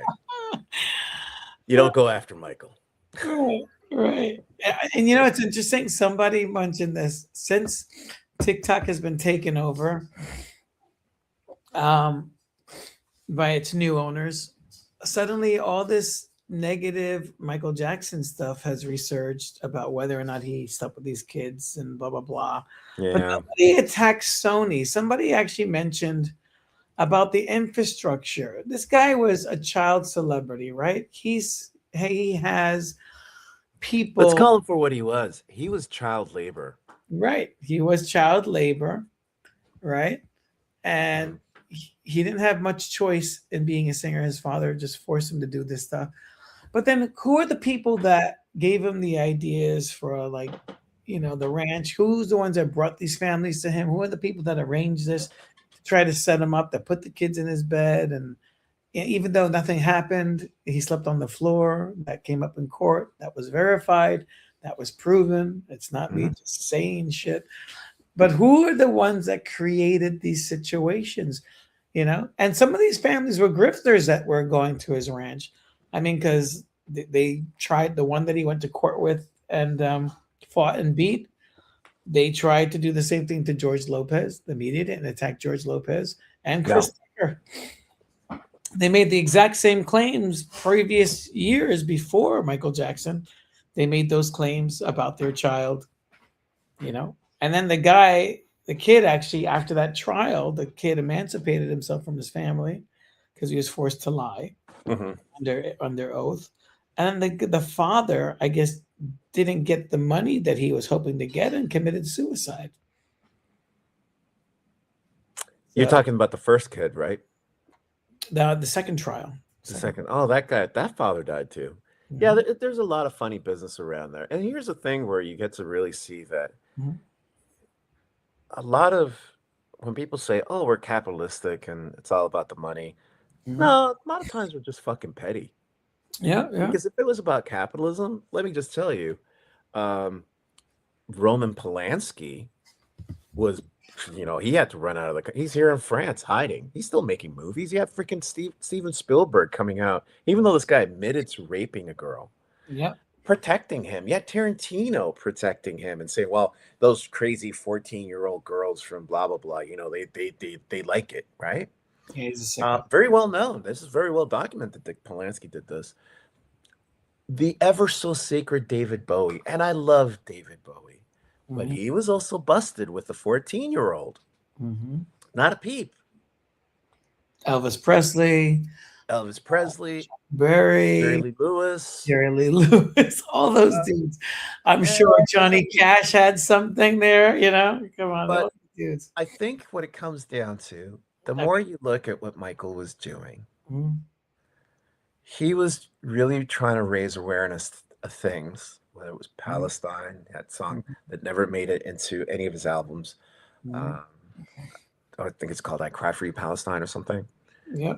Talking about, they don't care about us. Yeah. There's a big controversy around that. Earth Song. So he was talking about certain things that, at the surface back then, it's like, that's very general, Michael. We love you, right? But if you think about it, I guess those general things pissed people the fuck off. Yep. Exactly. And then he was also fighting to have his rights, which is where he, and a lot of young people don't understand this, Prince was as well. Prince, we found out after his death, he was doing a lot of charity stuff too. He just didn't like to show it. He thought that, he's like, yeah, leave me out of the We Are the World. I think that's in bad taste. I think it should be done something that's private. It's very different in that way. But his name got trademarked. Right. That's why he had to change his name to a symbol. And when people stop this Prince versus Michael Jackson and you start to think of that era, then you start to see how vile the system is. That they trademarked the guy's name. Yeah. Then when he got the whole symbol thing and explained why he did it, they painted him as crazy. Same time as they're doing the shit to Michael Jackson, because in the end they want to own the music. What I don't get, dude's been dead for 17 years. Yeah. I'm surprised they don't want to make money off of him at this point. Right. Because there's plenty of other people that were, that actually did do it, that they promote. Edgar Allan Poe wasn't such a great character either. Oh my God! Yeah, he slept. I mean, not just slept. He married his 12-year-old cousin, and on the marriage certificate, he lied her age and put 21. Yeah. Well, they were like, "Oh, that was a long time ago. That was accepted." No, it wasn't. No, it wasn't. Average age was even during Jefferson's time was 18. Yeah. So even Jefferson too. They don't talk about Jefferson. Yeah, exactly. We still got slave owners on our money. Right. Exactly. So. You got a comment here. That's right. Black bars. It's a catchy tune. Yeah. So there's a lot of bullshit. And there's a lot of hypocrisy. My view is, this Elon Musk was begging Epstein, can I go to the island? Right. For what? Full-grown women? Hell no. No. Hell no. He wanted more. He was in search of more mothers. Not even more mothers. There were only children. Child mothers. It's like, yeah, more like the kids of the mothers. I mean, even the Red Hot Chili Peppers. This guy's 60 years old and he's dating a 19-year-old. Like, what the? I know. It's disgusting. Okay. My perspective is like this. If you're 60 and you're dating someone that's 30, I'm like, all right, at least the person's an adult. Right. 19's still a baby. Right. Child. It's like, even when you're 60 and 30, like, I would think, well, what do you have in common? Maybe you find something in common. Yeah. But when the person's closer in age, and I don't mean to be sort of like discriminatory against those relationships, there are certain things that you grew up with that you're like, oh yeah, remember that? Yeah. You're like, nope. What is that? Well, my question is, when men do that with younger women, I would say 85% of it is just to shape this person like a piece of property. Right. It's a trophy wife. Yeah, it's a trophy wife. And it's like, I don't want to be old. Right. Dude, you're old. Sean Penn. Yeah. Doing the same thing. It's all of them in Hollywood. They're all doing that. It's because they don't want to admit I'm getting old. Right. Fear of their mortality. Yeah.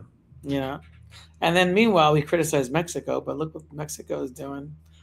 Just cleared housing debts for millions of families, and the president's now racing debts of 60,000 farmers. She's an incredible woman. That's all I can say.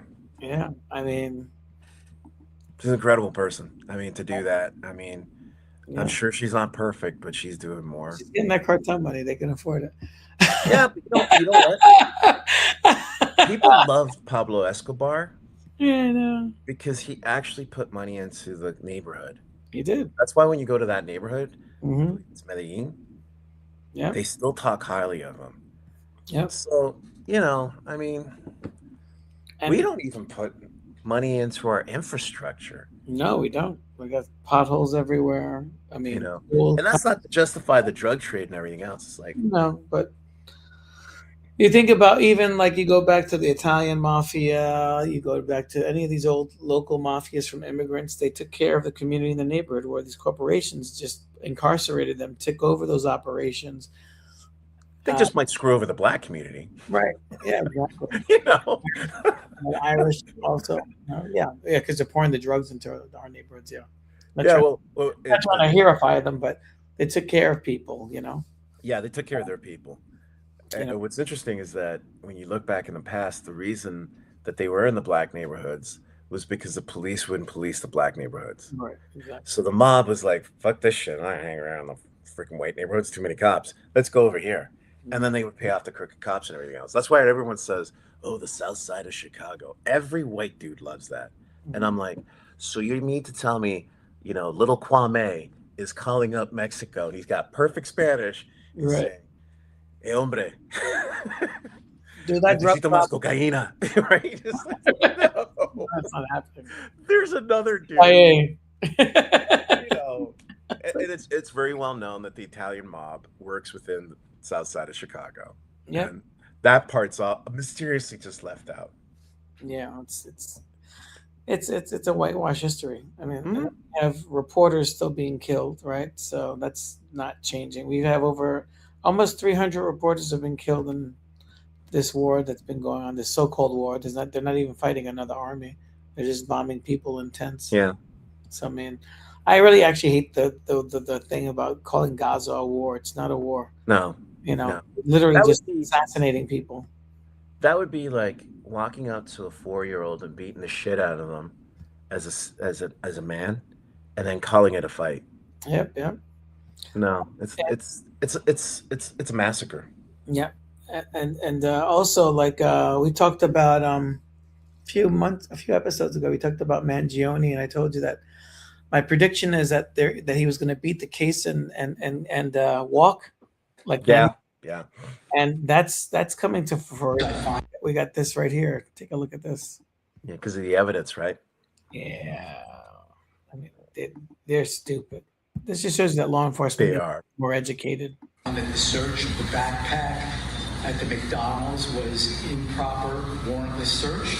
Therefore, those items found in the backpack during the search at the McDonald's will be suppressed. This is huge news because this means that Luigi Mangione's loaded handgun magazine, computer chip, cell phone, passport, and wallet cannot be used as evidence by the prosecution, which means it's less likely they're going to get a conviction. I find that the search... Now, why did that happen? Because they didn't read him his Miranda rights. Well, you know what I think? I personally think, and I've had conversations with... I had a conversation a while ago with a lady whose daughter-in-law worked as a cop, and her first case right out of police academy was the O.J. Simpson case. Whoa. And they were pressured by the governor to find somebody. And they were like, actually, they were thinking, oh, it's going to be two guys because of the way the murder happened, like I mentioned to you. And they were like, no, we need someone. We need to stop this because it's a circus. I think something happened similar to that with the Mangione case. I don't think he killed those people, that person, because for him to go from Lower Manhattan to then go up to where he was, Impossible. it's impossible. Be a And then marathon people runner. said the guy was hanging out for hours there. Right. So and even the body type is very different. So I think they just like round up the Can't usual convict stuff. someone on eyebrows alone. Yeah, the eyebrows. Yeah, the eyebrows. I was like, come on. It's the shape of the stupid. nose. It's like, no. Plus, the mother who turned him in, she had her own motives because his grandmother died and left her fortune. The guy's going to be a billionaire. Yep. And the mother was very bitter. Maybe he'll become Batman. About it. Yeah, maybe he'll be. Sorry, I had to throw that in. Yeah, who knows, right? Right. I mean, yeah, no, there's a lot. I didn't believe it. I was looking at, Meanwhile, people don't like to look at the corruption in our government, but no, they don't. This happened. Senior CIA official arrested up to 40 million in stolen gold bars found at his home. Like, how? We got Bitcoin now, right? Right. How stupid can you be? Like, how stupid could you be? I mean, first of all, you could have melted that a long time ago. Well, why have it in one spot? Why have it in your house at all? Why not have it in like another storage, another house, another? Well, it tells you that they never thought they would get busted. It's just stupidity. Why did they bury it? He must have pissed somebody off for them to do that. Right. And he must have been stupid enough to tell someone. And then you're being spied on the whole time. Like, right. I know that a lot of people like to think that, oh, I'm going to have this name of whatever cryptocurrency.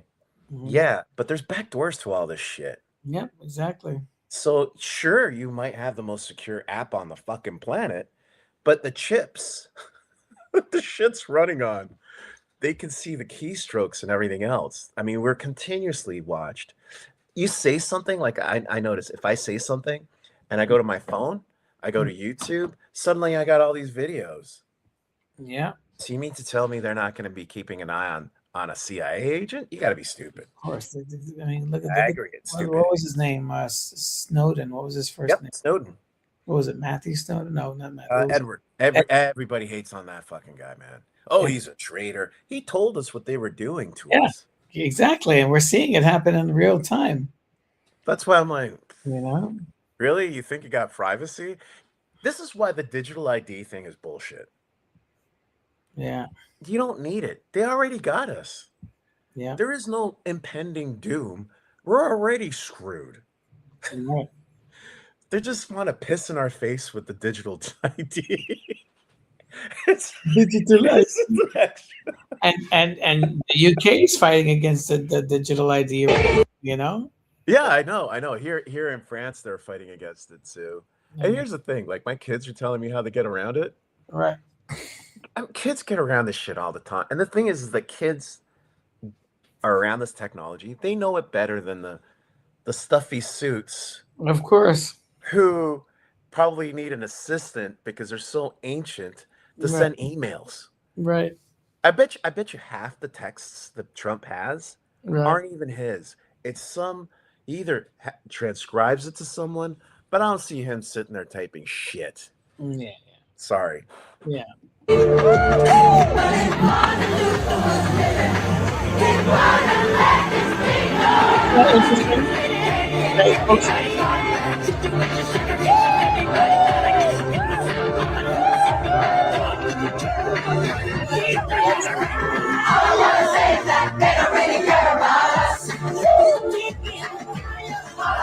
I'll give you another example.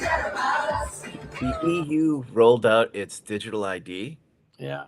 Top experts got on it. They hacked it in 2 minutes. In 2 minutes.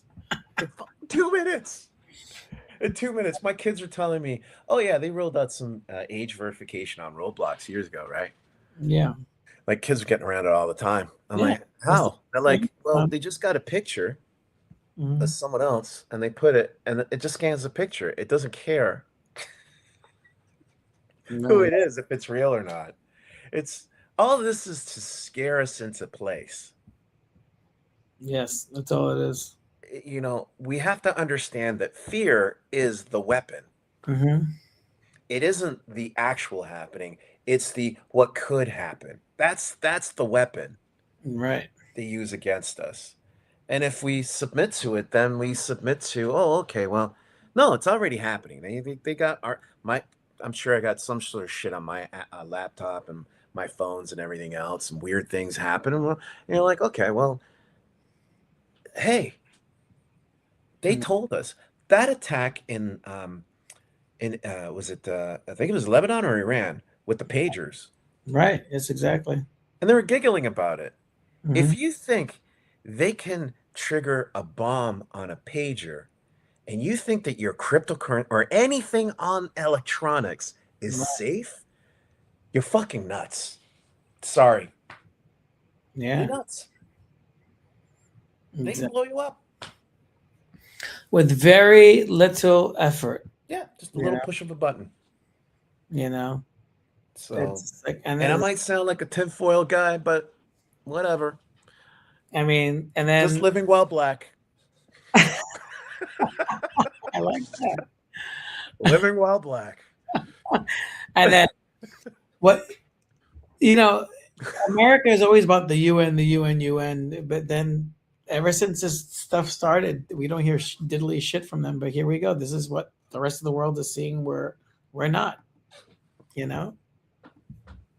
Firstly, the Israeli Armed and Security Forces, namely the Israel Defense Forces, Israel Prison Service, including the Qatar Special Forces, and the Police Counter-Terrorism Unit, Yamam, are listed on the basis of credible information indicating continued patterns of rape and other forms of sexual violence, with an increase in the number of verified cases this year. In last year's report covering 2024, this party was put on notice for potential listing by the Secretary General, owing to significant concerns regarding consistent denial of access for UN monitors and patterns of sexual violence documented by the UN. Since last year's notice, both the patterns of sexual violence and the denial of access have persisted.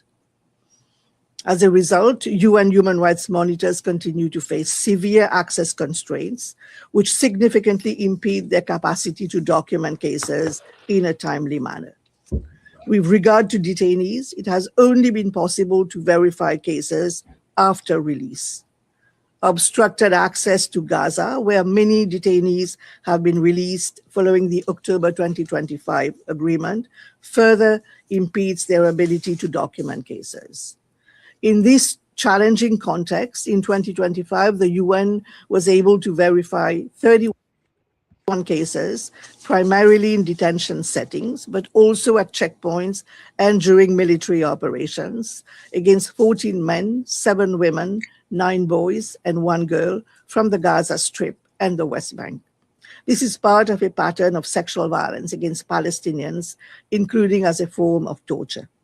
Violations consisted of rape, including with objects, gang rape, attempted rape, physical violence to the genitals, instances of targeted shooting of the genitals, touching of breast and genitals, strip and cavity searches conducted without apparent security justification, forced nudity, and threats of rape. Rape and gang rape were perpetrated against 9 of these victims, with 4 suffering repeated rape on multiple occasions. Perpetrators included Israeli armed and security forces, as I mentioned, namely the Israel Defense Forces, Israel Prison Service, including the Qatar Special Forces, and the Border Police Counter-Terrorism Unit, Yamam. These violations occurred primarily during detention and interrogation and across 12 sites, including military camps under Israeli control, Israeli prison service facilities, and in one Israeli police station in a climate of total impunity. I mean, right there, that She is didn't even not touch on the dogs. Uh-huh. They've trained dogs to rape people. She didn't mention the dogs, but yeah, it's like that alone. It's like Abu Ghraib. Where's our morality? What happened to our morality between like the Iraq War and now? It's like we don't even have the sense to shame. No, these people, hold them accountable. And nobody in the United States is playing that. That's Middle Eastern eye. Yeah, no. The West, I could tell you here in France, they don't play that kind of stuff. Still very heavily, at least the news media, not the street. The street's better because there's a divide there too between the people who are awake don't trust their media. I hear there's still too many who still do. That's a problem. But I think that the reality is that the West has had two masks. Well, a mask and its real face, the Enlightenment, right? So we talk about freedom and rights and human rights and all this stuff. Kant, Voltaire, all these guys, but a lot of them had money in the slave trade. Yeah. So there's this duality, this hypocrisy. You talk about human rights and all the other stuff, and it isn't something that just happened yesterday. It's been for 500 years. You know, I mean, the Pope just apologized for slavery. The way I see it, unless there's a check in people's bank accounts, oh, okay, that's cute. Right. And that's the problem.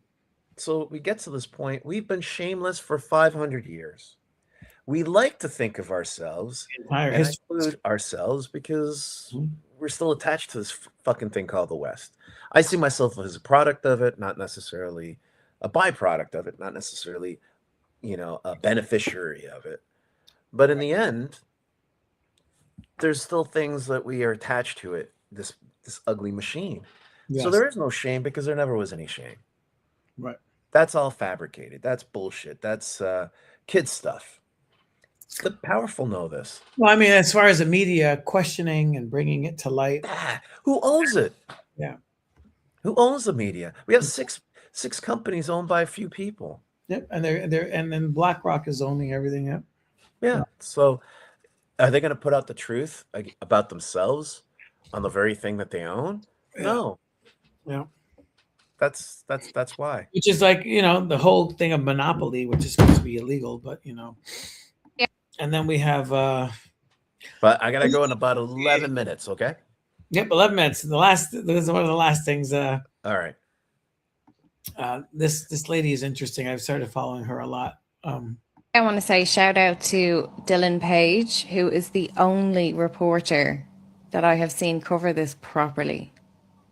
So go follow him and go watch this on his page because his is an actual video.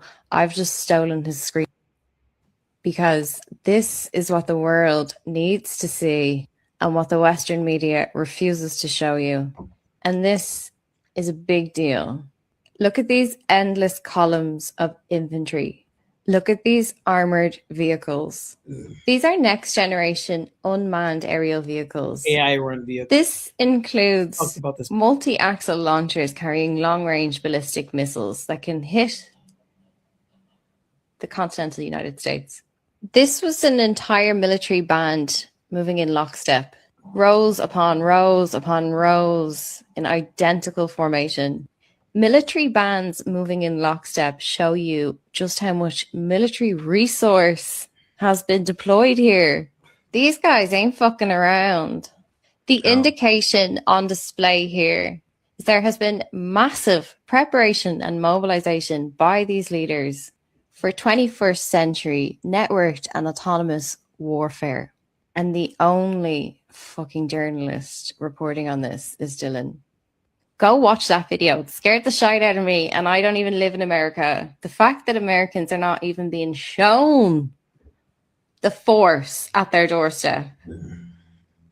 These are the only images that you'll see in the Western. Yep. I want to comment on that. Yeah, go I've ahead. been following for years Mhm. what the Russians have been doing and the Chinese. Mhm. The Oresniks, the hypersonic missiles. Yep. The Navy is spooked by them. Like, we haven't gotten hit yet with, like, you Right. don't understand. These We're- things travel so fast Yeah, you that cannot you even got 3 bypass. seconds once the radar detects it to move. Yep. And you don't even need a nuclear missile anymore. Like, these things could probably, if they launched it, probably hit the continental United States in under an hour at a speed that once it hits. Oh. And by the way, they don't move straight. From what I heard, they sort of curve Right. and so on. They also can work in tandem. Right. So it's like a wolf pack. So they Yeah. work. Others can split up and break up. We don't have anything close to this. We're kind of like in the cavalry stage still. Like, we got these big clunky machines and shit. We can't handle Iran. We can't handle Yemen. Nope. This is why when I was you earlier, like, why don't we mess with Russia? Right. Yeah, it isn't just that. It's they actually developed a nuke, and they can travel around the world, keep in Right. the orbit, and then when it needs to, it can drop down. Isn't that crazy? And I was talking to my dad, because my dad was an engineer, and he says to me, "Oh yeah, like all engineers know this, at least from his generation. The Russians have always thought out of the box. Think of this: they landed a rover on Venus in the 70s. We have footage of that. They tried to land one in Mars. Some things happened to it, but we're not investing in the kind of brains to be doing the dumb shit that we're doing. Right. Because it isn't about brawn. This It's is about this brain. guy is basically destroying the country. Literally, he's just destroying the country. I'm talking about destroying the country in your neck of the woods. Well, no, they are too. They are too. Look at it. We got something from France. Let's take a look at this. Let's see it. Oh yeah, the football. What is going on in France? This is them happy.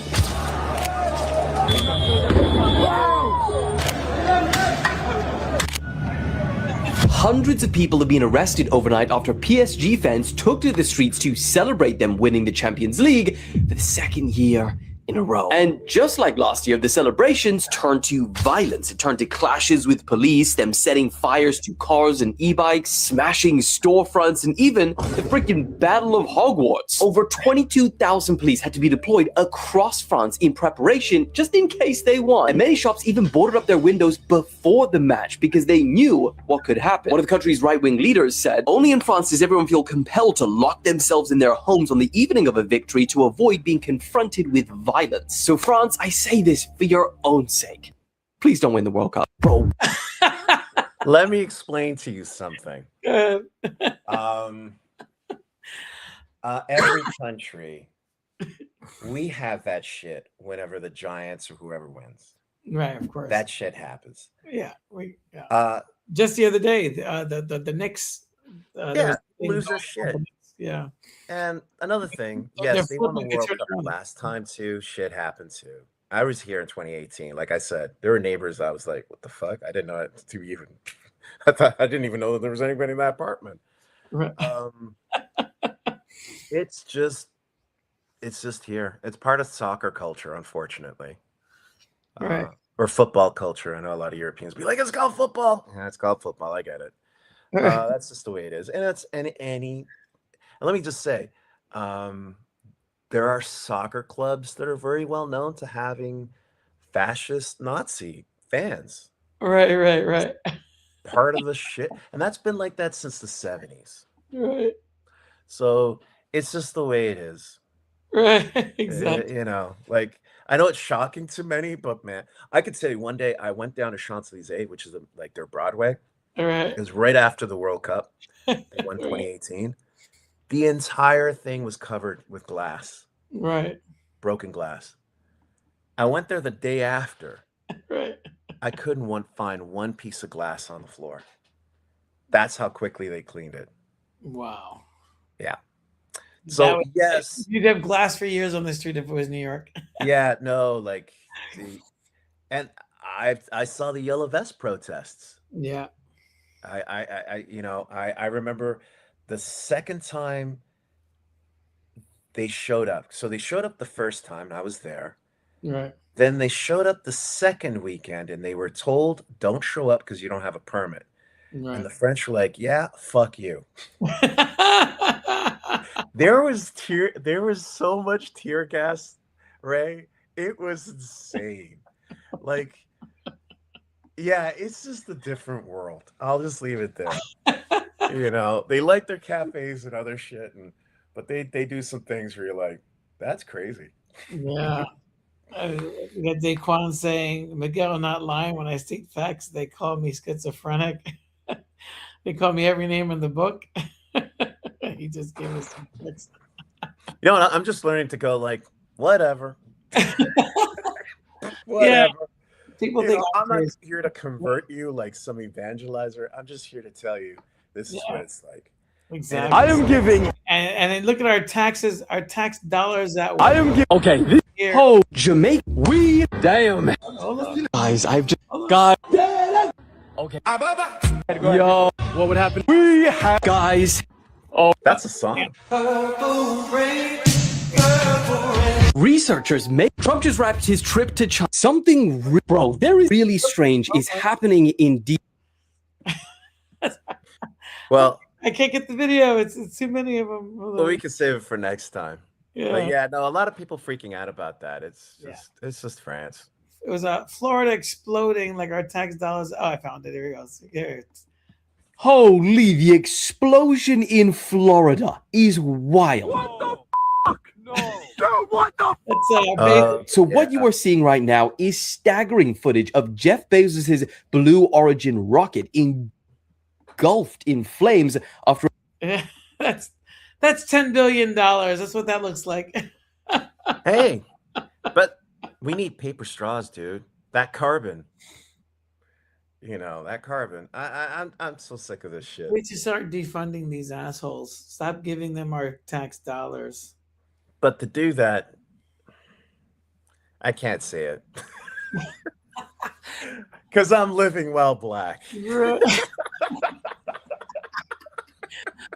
That's the crazy white boy that like Charlie Kirk say, yeah, we can't be doing that shit. Oh shit, I got shot. No kidding. You can't say shit.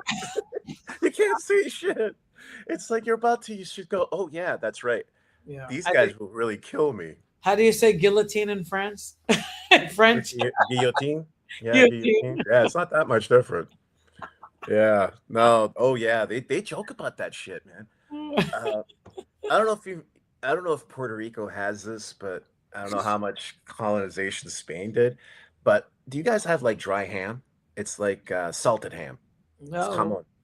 And Right. I've been to Puerto Rico in forever, dude. I'm a New Or I York. don't know if in the Puerto Rican community it's a thing, right? So that's a very Spanish thing. Like Yeah. it's like jamon, it's like everywhere. Like you get sandwiches of this shit. It's salted ham. Maybe- It's like a deli meat, right? Yeah. Yeah. So usually they have like the pig's leg, Yeah. and then they slice it off. Yeah. One year for Christmas, I kid you not, they were selling the leg, and the slicer was a guillotine. And I was just like, y'all crazy.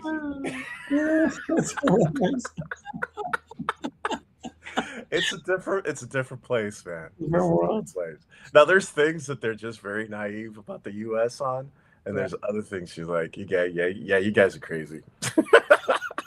Any closing thoughts? Anything you're working on? Any books you want to promote? Yeah, still working on this secret comic that I'm dealing with Susie, but I'm thinking of starting a Substack because Facebook is acting like an a-hole Yeah. and warning me that my account can be suspended for dumb shit like. What did you post? Oh, well, one, I posted a picture of lynching, and it was just like, it was against lynching, but they said, oh, it's hateful. Then another time I posted an actual thing about, it was Victor Hugo talking about Britain and England sacking China and saying how little has changed. I was told that was hate speech against certain groups. I guess France and England being colonizers and bringing up the truth that a French dude is saying is too much. Then I got nailed on something else. It was like someone had responded. I had said something joking about some being high and or being a coke addict, which is fine. And someone had said something. I just replied, "That's why I put the coke in it." But the stupid AI took it as though I was. It's like, no, it was a joke. It was explaining the joke. Right. This whole, and by the way, they're going to subscriptions, which is a sign that they're about to collapse. Yeah. Because after, what is it, 20 years of Facebook or 15? We all got to try that bullshit. It doesn't work. Doesn't work. And now you're going to roll out subscriptions for what? For me to buy a shit product? Right. Like, exactly.